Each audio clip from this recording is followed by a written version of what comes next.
And I remember once being on the back porch of my grandmother's house, and I asked my grandmother why there were so many different races. And she said, well, son, because we're all flowers in God's garden. Some of us are roses and some of us are daisies, but we're all flowers in God's garden.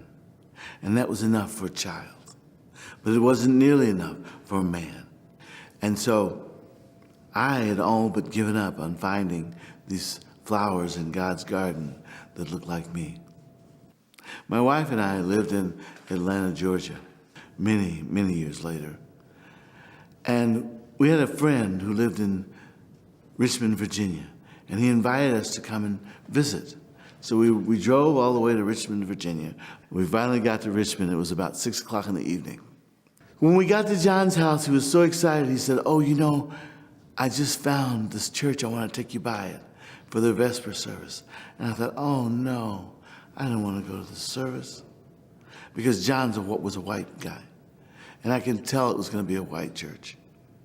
And all these people were going to be so happy to see me as a black person in their church. They would be singing Kumbaya. It would be a very unpleasant evening.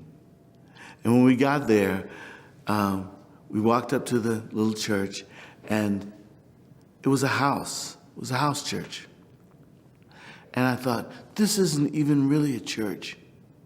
And we walked up the back stairs, and I thought, oh my goodness, I am not going to like this evening. I was working myself into a little bit of a frenzy, a little reason to not like this church. And I was mumbling, actually. And my wife said, be quiet. People can hear you. And we came into the church.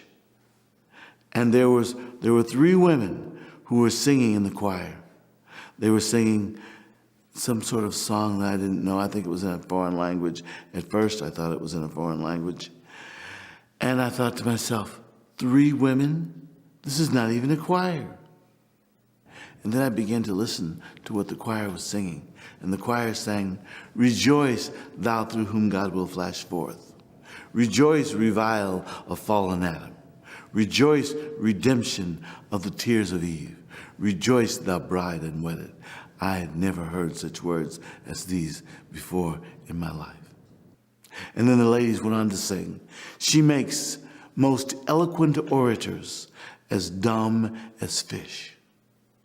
And I thought, oh my goodness, I never heard such simple, profound, and precise words in all my life. So I had begun to warm up just a tad to this service. The priest comes out of these doors, and he's swinging incense. And I thought, oh my goodness, this is not good. And I thought, I don't like this service now.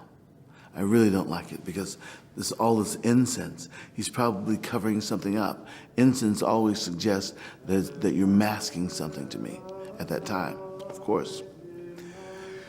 And then the people in the choir began to sing, and they sang, let my prayer arise as incense before thee, the lifting up of my hand as an evening sacrifice. And I immediately recognized it. I knew that was from the Psalms.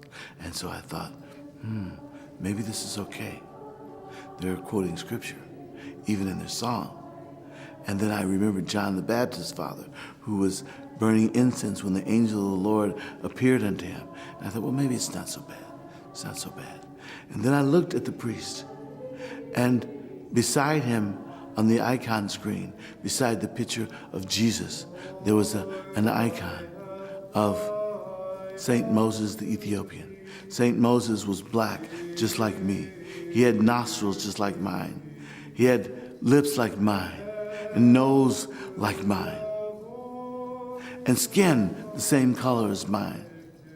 And I thought, oh my goodness, I had never seen such a thing in my life. And on the other side of the priest, there was another set of icons. And one of those icons was of Saint Cyprian of Carthage. And there he was, black, just like me.